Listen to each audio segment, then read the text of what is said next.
What's up, guys? Jay here, and I've got a couple of special guests, actually. You may or may not know their faces. Obviously, we've got Stephen Burke here from Gamers Nexus, as well as Patrick.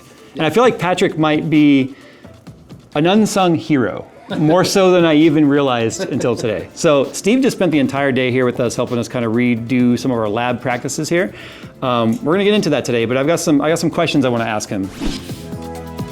For those looking for a high-end custom gaming experience, look no further than Falcon Northwest. Falcon Northwest has been building PCs made for gamers for over 30 years with a focus on a true high-end gaming experience. Custom cases available only through Falcon Northwest feature state-of-the-art testing and design to ensure that every component is performing at their best through thermal imaging and rigorous lab testing designed and overseen by the Falcon Northwest founder himself. With a complete lineup of systems ranging from small to large, every Falcon Northwest system includes a 3-year warranty policy and a year of 2-way overnight shipping coverage, providing the ultimate peace of mind. To see all that Falcon Northwest has to offer, follow the sponsored link in the description below.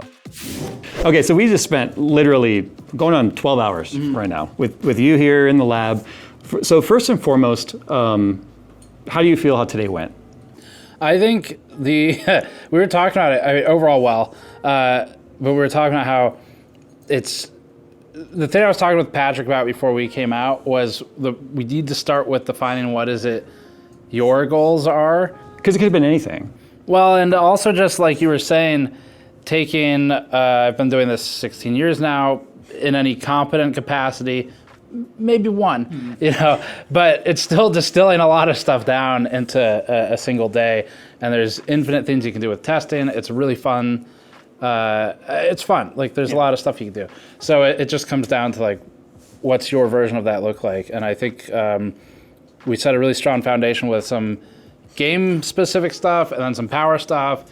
And now you have enough tools to expand both of those. So can you kind of quickly explain the division of work between you and Patrick? When it comes to testing, we both do a lot of different things.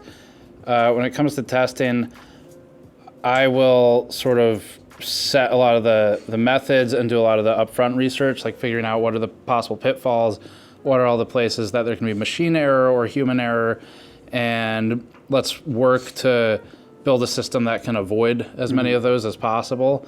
And then sort of defining the actual, what is it we want to publish, and managing the sort of audience, what does the audience want to see, and how do we set that expectation? Right, and distilling that expectation alone is hard, because the audience, you're going to have now 2 million different opinions on your end, and it's like making that meaningful. Yeah, and so then, Patrick, I'll let you speak mostly for what you do, but to start it, for testing specific, I mean, on the case side, Patrick more or less manages the sort of start to finish of the review of a case now, and has for quite a while. Same thing, I set up the sort of the method and how we wanted to test it, and then I hand it to Patrick. Who's doing your case animations? Andrew on the team. That's not me, no. Yeah, I wasn't sure who your modeler was. Yeah, Andrew's insanely Seems talented. like he throws those out pretty fast. Dude, he got some done in a day. The Haven animation, everyone wants to see what perspective on that, the Haven case. Do you remember that one? Like the Not to be confused with Heaven. Correct. Thank you for reminding me. It is still there, even though. Look, one thing I learned today it has is been 16 years since that benchmark came out. The thing I love most about this is it's just for me, it's a moving thing in the background. It wasn't until today that I realized how much he hates it, and I now love it that much more. And the fact that like if I frame it this way, then it's literally just him and. Oh, great! Thanks. I appreciate it, Phil. No, yeah. So the Haven animation, I asked him to do. That's the one that has that diverter plate, right? That's right. Because I went to Andrew, I was basically, this is really complicated to explain. It'd be great if we could animate it. I think he had it done in a day, maybe 2. Wow. Yeah. So, but Patrick, I guess if you want to speak to some of the stuff you do. Yeah. So Steve used to do all of this solo. So I mean, a lot of what we as the team do. How long have you been on the team? So I've been working with GN in some capacity for 12 years. Okay. 2012 is that? Yeah, right? yeah. And then in full-time capacity? Basically since the end of 2016. Yeah. Okay. I'm not quite unsung. I've been sung a little bit, but Thank yeah. you for saying that. I felt the same way.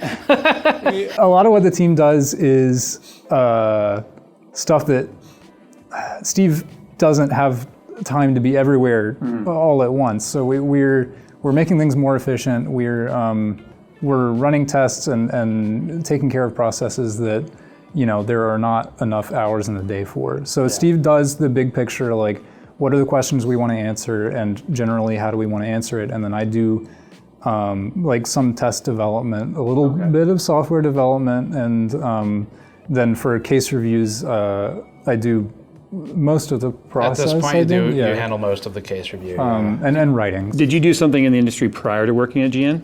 Or were you just self-taught? I was in high school. Because you mentioned like you were working with GN like, while you were in high school, or just coming out of high school. So I can't imagine there was a lot of industry experience you already had outside of just being self-taught.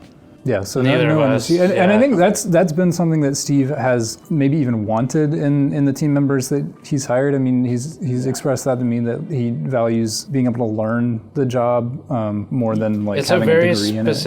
It's everything we just went through today. Like you were talking about wanting to hire for assistance with data and stuff like that, and there's definitely experts in data who know way more about it than I will ever know or anyone here, but this specific job is very peculiar. Right. There are people who can run a test and evaluate hardware. There's people who can analyze data. Combining those two things with also trying to figure out the consumer angle and what does the consumer need to know? How do we protect the consumer? And it's a really cool, unique thing. And there's bits and pieces of that exist in all kinds of fields. Right. But if you just go on the internet and you say, I want to hire a reviewer, if that person exists with that title, they probably are one of the few people you or I already know in some capacity. Yeah. Like, it's not a big pool of people with that job experience. So yeah, no, it's really cool to hire people with basically no sort of formal experience, because I'd say the most useful common experience that exists is a test technician, where you would then train into whatever you like writing. Because they obviously had to have at least intermediate knowledge with the hardware to be able to deep dive analytics. Yeah, you have to be interested in hardware, but yeah, it's weird, right? It's like a combination of these technical skills and some engineering skills and then writing. And those three things don't always go together. It's funny to hear Patrick say that you value someone that is either self-taught or is kind of enthusiast in this space outside of a career capacity, because when I worked in software, our main office was on the MIT campus in Cambridge. I mean, if you talk about a tech school, right?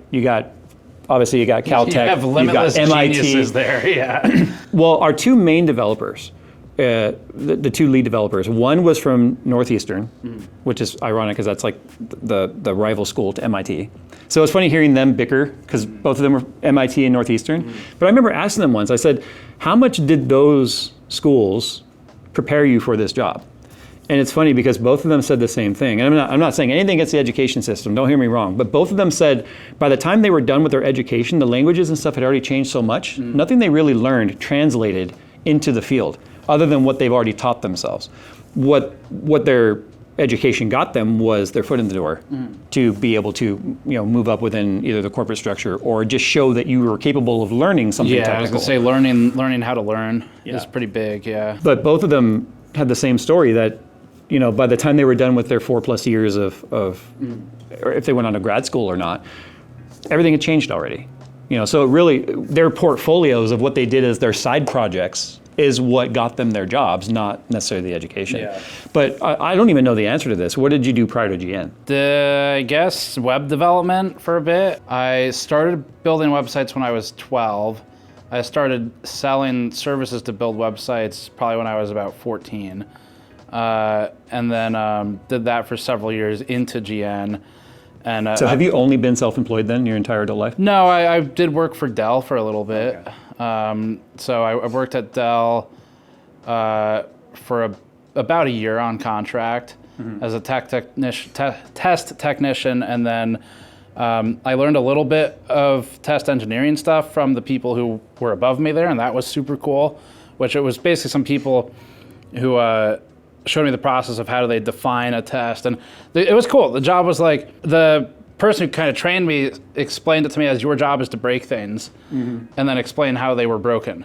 Which is exactly what I did with software. Yeah, and it's a really fun job, and the best part about it, if anyone's interested in this industry but you're like not sure, look into testing as a field, like QA or being a technician, because you have all of the fun of getting to figure out how to break the thing and none of the responsibility of resolving it.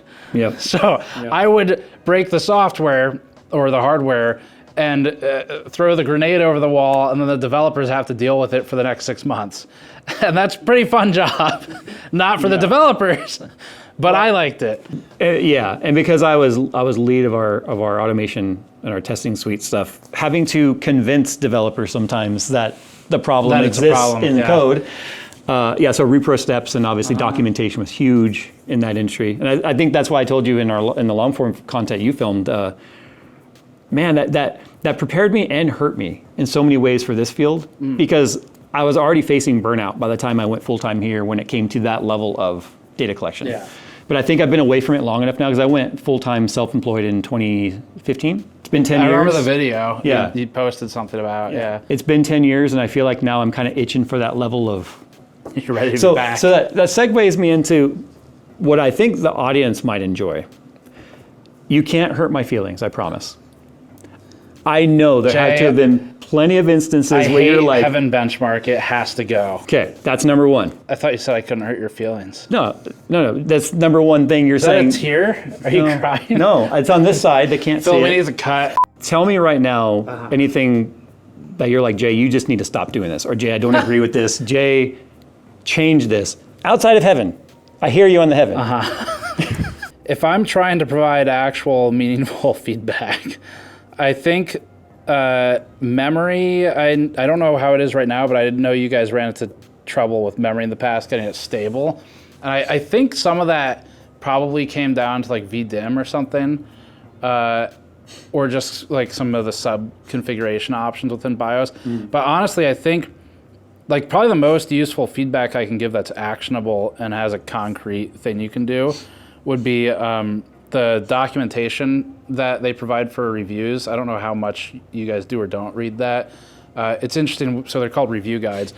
We try to avoid anything that is written by the manufacturer with the intent to shape our opinion. Right. I try to avoid any processes they say to go through necessarily. So there's processes you need to check, but then there's like marketing we don't need. And so like the part we try to look at is the documentation on setup and like what weird things does this product require.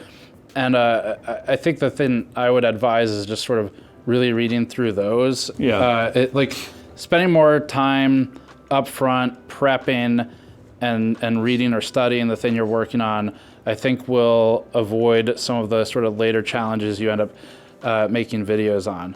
Now that said, you do get a lot of great content by taking the approach you do. So you don't have to do it that way. So it's the, hey, I right? did a thing. Hey, I fucked it up. Hey, I fixed the thing. And that's There's cool. 3 pieces of content. Exactly. So like all of that to say, if you want real feedback, that's my feedback. Yeah. But also I don't think you have to like change and do a massive overhaul of things because like everybody's kind of got their style. Yeah, I feel like the high level content that I've always sort of enjoyed doing, because I've always tried to be an entry point into this world.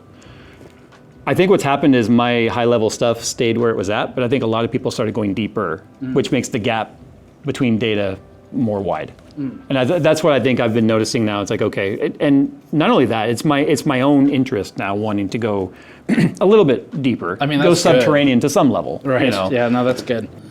And that's what I think matters is like, if it's something you really want to do personally and you find it interesting, then... I think it has to be, otherwise it's not sustainable. Yeah, exactly. The stuff we did today, like if you don't want to do that, you're going to hate it. You know, it's so much work. That's number one is like actually wanting to do it. The documentation's big. That'll help you a lot. Again, To put it on record, he asked me, he said, do you want to take us through your normal process? And I said, no, I don't, because I do not think anything useful will come from that time sink. fair enough. I literally just hit the red button today. I'm trying to figure out the only other thing that comes to mind, because you asked me directly, I will answer earnestly. The only thing that comes to mind is sometimes it feels like you might jump the gun a little bit on something you've kind of started discovering. And it's like if you dig just a little deeper, you can normally get to that answer. And then what ends up happening is like the piece comes out and it's not really fully formed. And so there's like, if you go hold it like 4 more hours, Jay, that's all I'm asking. 4 more You're gonna hours have to of ask my poking wife at for it. those 4 hours. No, to be honest, some of that was popping into my head today when you were showing me some of the, like, hey, here's a weird thing, and you were kind of bringing me through some of your old charts you've done where you actually have documented and show publicly like some of those frame time things or whatever, right?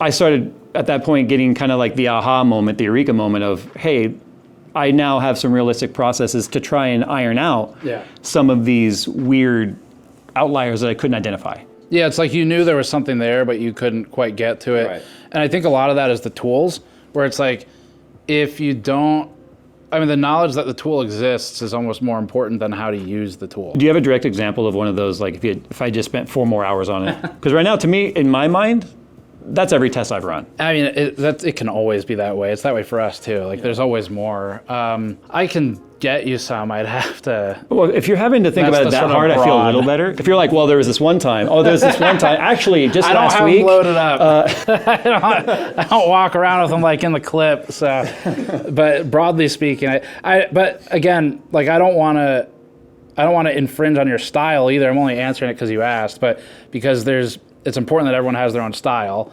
And I mean, at the same time, like I get it. I'm trying to change and improve our stuff all the time. So I 100% get it. But it's that balance, right, of like, people go to you because they don't like me. And so you need to keep that too. You know, audience diversity aside, that's not something I look at or consider. I don't look at it like, oh, okay, those people that make comments of, you're better than Steve, or you're better than Linus, or Linus is better than you, like, I find those comments kind of somewhat hurtful because I'm genuinely friends with my peers in this space, and I don't think any of us look at other channels as danger or competition. It's funny, the comments like that. Yeah, I mean, I was given my haters an opportunity right now for the Jay, Steve's coming for you to do it right now, but you didn't like you said, you weren't locked and loaded, you didn't have it ready to go, so I'm a little disappointed. Right. Yeah, I came here with the plan to try and work through like, what is the most effective thing we can develop for you for testing? And that's what, like, I was talking with Patrick for the last couple weeks on and off. Like I said in our video, I don't know if it'll make it in, but I basically walk by and like, hey, write down this thing, make sure I remember to tell Jay, and then I walk away. Well, again, I asked you even almost 6 months ago, can you help me improve my testing suite? And it's like, yeah, distill your 16 years into something you can teach in a day. Yeah. So I mean, And even then, we only hit one category truly today. And even then, it was just the foundation of that category. So making use of like Patrick's unique presence here, what do you think are the steps that make the most sense for him to do next? Because I was really struggling with, there's so much that you could possibly do that it's completely overwhelming to try and even imagine where do I start to talk to you without just being like, Data dump for hours. Yeah. Yeah, I think writing down processes is going to help for all of us. And I mean, I know you're going to be doing some of that, but even just for us, like it's been a huge help to record what we're doing and make it repeatable and make sure that everybody's like going through, making sure that all the members of the team, when we have multiple sets of hands on benches, that everybody's doing the same things to the hardware and treating it the same way. Yeah, that way you know whoever was in front of you. Like if you and Phil are sharing responsibility on a product, right, you know like it's sort of exactly what state it's in without needing to talk to each other, which is very useful if you guys are on different schedules or whatever. That way, if he's able to be like, you know, hey, I left off here, could literally pick it up from there, move forward with trust that everything up to that point is going to be consistent. Yeah. And moving forward from there. Beyond that, I think the sooner you get started on picking games and finding test areas in them, the better. That's going to start tonight. Okay, yeah. That's going to start tonight. Because I don't have a lot of prep time for this next launch. Yeah, that eats up time, definitely. Maybe another useful thing Patrick could speak to as well is if you, I don't know, when you're testing this stuff, so do you tend to do multiple of you guys on the team tend to be hands-on at some point with the same product? Like how often are you trading back and forth? I feel like Phil tends to handle more of the regression side. I tend to handle whatever the current product is, unless for some reason the scheduling works out that I'm unavailable at the time. Right. Then he'll handle it. He'll provide me the data and I'll kind of go over it and I'll look for another set of eyes on data is never a So- bad thing, right? For a major review, it's like a GPU or CPU launch, you know it well, and I'm sure the audience has heard reviewers complain about it, but it's often like a week, can be less, to review something. Yep. And that's if you use all of the days, there's no days off, and you use all of the hours. And And if they don't throw a last-minute driver at you. yeah, and the only way to actually do that without like running people into the ground is really careful logistics and time management. So like the way we do it, we've gotten pretty good with this these days, where the last GPU round we had 24-hour coverage throughout the day testing. And the way we achieve that is basically one of our guys likes to come in early, so he would cover whatever 8 hours in the morning, like say 5 or 6 a.m. until like 2 p.m. or something. Patrick would pick it up. They'd overlap for about 2 hours, and then I would cover all night. So you guys really are kind of like almost doing like 3 shifts at that point. Basically, for the major launches, yeah, I try to take the the worst one because I don't mind it. Yeah. And it's also just like understanding what is acceptable and what isn't for your team. But the point of it is we're able to do this now where, at least for them, I'm really not like getting into OT really that much for these reviews anymore, Yeah. which is nice. And so the way we can handle that is like the handoff between people is really structured. So I don't know, like what are the types of, when you're working with Mike, you post these big updates. Yeah, so just, I mean, the way we typically do it is just I'm recording what I did throughout the day and what issues I ran into and what tests I'm setting up, and then leaving that for Mike, and then he's picking it up, and then we're leaving all of that for Steve, and then he's maybe wrapping that into like the bigger SOP instructions that we're getting. If it's just you and Phil, maybe you're having like just a conversation about that, I don't know, but definitely having like a written record of like Yeah, so that's like a big thing, is like documenting the stuff in between testing. It helps a lot.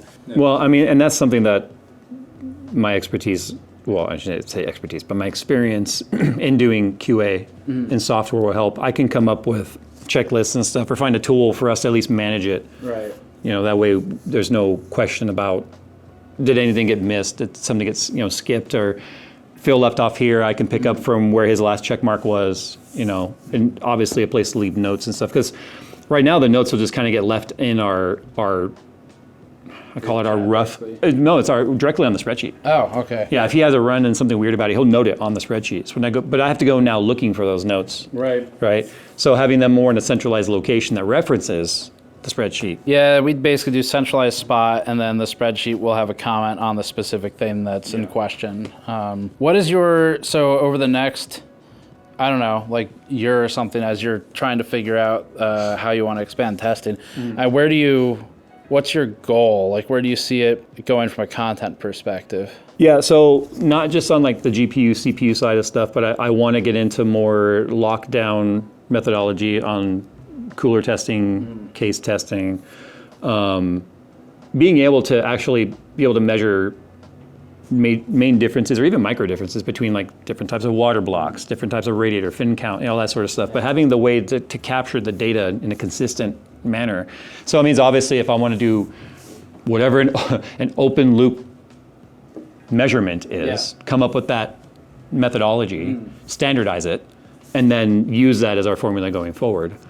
So I want to take this kind of stuff that you're teaching me in a foundational level with just the GPU testing, but find ways that applies to any product. Yeah, yeah. I feel like 2024 was like the year, this is the least amount of water cooling content I've ever made in a year. But it's also been kind of a depressing year, to be honest. For water cooling, why is that? Not just that, but I think almost industry-wide, But I mean, I am in some early discussions right now with some brands that are kind of trying to fill the vacuum that's been left right now. I'm excited for what 25 might hold, but I'm trying to curb my enthusiasm at the moment without getting too excited just to be let down. I think there's a lot of cool stuff going on right now. Cases, there's some awesome cases coming out. Coolers have been absolutely killing it. Like the amount of progress in coolers, which is like a heat pipe, which is a technology NASA wrote a white paper on like 70 years ago, and then copper, and they're still making it actually better. Yeah. That's pretty encouraging. Yeah. Battle Mage was a surprise at how well it did. Yeah. So that was nice. AMD did Well, like I with said, their he did all the CPUs. testing for Battle Mage, and because I was out of town, and I came back in and was going over the numbers, and that's why I was just so confused. I'm like, okay, so it's actually meeting the expectation that was set. So one, is that truthful? Like, is they really? And then the third party card, literally scoring exactly the same except for like one test. That's not too crazy. That earlier you asked for specific examples of like things that I've seen that you could work on. That one you could actually run with this, with what you have now, which is thermal testing and acoustics for those are what matter. Acoustics a little difficult, especially in your environment. But Yeah, because I can't lock off the ambient sound. for partner models doing, where they really shine is like acoustics and thermals, and then maybe overclocking support. And so those are like if you want to look at partner model versus another model, those are really the things to hone in on, because the performance, it's like very rarely any different, and when it is, it's boring. It's like margin of error, Well, even at like a 4090 level, we're talking 1-2 FPS still, even at that range. And that's why I think, so if anyone watching this is like, okay, well then so why, right? Like if they're about the same, who cares? The best argument I think anyone can come up with is quality of life type features, which is how annoying is this product from an acoustic standpoint. Right. If you're not sensitive to noise, it doesn't matter. But then thermal management as well. It could be designed so poorly that after some load period, the clocks drop or whatever. Overclock headroom, like, can I push more power into this card with the VBIOS that's on it to have more fun overclocking it? And the percent slider is not good enough, but you have the PMDs now. Right. You hook those up in line, you blast the percent slider and see what's the new power level. Yeah. And even if you don't like personally tune the hell out of it, knowing that you can go from this card does 200 watts, this one can do 220, that tells you there's a lot more potential headroom in that one. So those are kind of like some really cool things you could do, but also, it's just balancing. So if I'm understanding your feedback correct, it's do the AIBs more of a solid by pointing out the benefits outside of just the performance differential between the two. I think it's more like basically recognizing that the gaming difference will very rarely matter. Right. And so, okay, well, what do I do then? If the gaming performance doesn't matter, but I still want to do something with this. Thermal and acoustics. Yeah, that's kind of where it goes. It's like, how do you do motherboard reviews at this point? Yeah. Right? Yeah. It really just, at that point, we have a video coming out about this. It's just what are the physical feature sets on a motherboard now that you get? Quick release, toolless, Installation. some sort of GPU release mechanism. The big comical ASRock PCIe foot. I've never seen that before. It squeaks like it's a mix between, to use a phrase Patrick wrote into a script many years ago that I have used ever since. It's a mix between McDonald's toy plastic, and then my contribution to it is like a Motel 6 bed spring. That's what that sounds like. You're not wrong. And it's just a spring-loaded return. What I'm saying is, when you review motherboards, that's what you need to focus on is the PCIe latch, because they're all patented, because that's what this world cares about. Yeah, and they're all coming up with some really unique ways to work around it too. Like the latest Asus board, it's like tilted up at a 45. It's like, what the? It took me a minute to figure that one out, even though it was right on the box. He's the one who had to deal with that when we got it in. Because at first we latched it down and we're like, what the hell is the release? How do I remove it? Literally yanking on it and stuff, and then Phil looks at the box, he's like, wait, it says something about a 45-degree angle, so it's one of those like, okay, that seems odd. Doesn't feel good. Doesn't feel good to do that. It's like Asus was one of the first to come up with the cable button release, and then everyone else started doing that, and they're like, well, fine, we don't want to do any release now, we're just gonna... Yeah, it's not cool anymore. Well, I think that's about it for today. It's been a long day. I'm really grateful for the time you guys have spent here to help us out. Not just the time you spent here, but the travel time, both here and back. So, so there you go. Now you can kind of get an idea of what to expect moving forward. Don't know when it's going to go live versus this video, but there is probably a pretty long format of us going from the moment we hit nuke on our old processes to Windows setup all the way to spitting out some results, like what that process looks like at a GN high level. Yeah. Like GN high level right now is like, I'm already got a few drill bits in the ground, going deeper than where I am now. But I think it's going to be fun to see where we land. Yeah. Because this is not okay, by the time 50 series is done, we've got this ironed out. No, this is going to be a long evolving process. It's going to be a long process, and like I said, it's going to be iterative, and I think one of the things, just to reiterate it one last time, but that we do when we get trapped in this box of like, we target as close to perfection as possible on some of the data, that makes it very difficult to try new things. Right. And so you are trying new things that are very difficult. And so it's just that like, hey, so this is going to take a little bit to really nail down, work with me here while I figure it out. And that's, it's gonna require diligence on our end and some patience on the audience end. Yeah. You know, because this first and iteration. useful, constructive comments. I actually read those on our channel. I'm sure when you get them, you appreciate them because I do set aside some time to sift through the muck to find the useful stuff. yeah, it's great when it's someone's like, hey, I think you should look at maybe this thing and try it this way. You're like, this is incredibly helpful. Yeah. Yeah. Why is there not more of this? Speaking of more of this, go check out more on obviously Gamers Nexus channel. Guys, both of you and Vitali, thanks so much for coming out here all the way from North Carolina. So we got a lot of work ahead of us because it is the end of December and we do not have a lot of time before we have to now start putting all of these into practice and picking an entirely new game suite. Almost new. Some of the titles will hold over, but it's going to be a lot of new titles that we've got to now go in and sort of test the title before we commit to it. Yeah. So there's a lot of work ahead of us. Yeah. All right, guys, thanks for watching. Check out Gamers Nexus. I'm sure you guys already know who he is. And as always, we'll see you in the next one.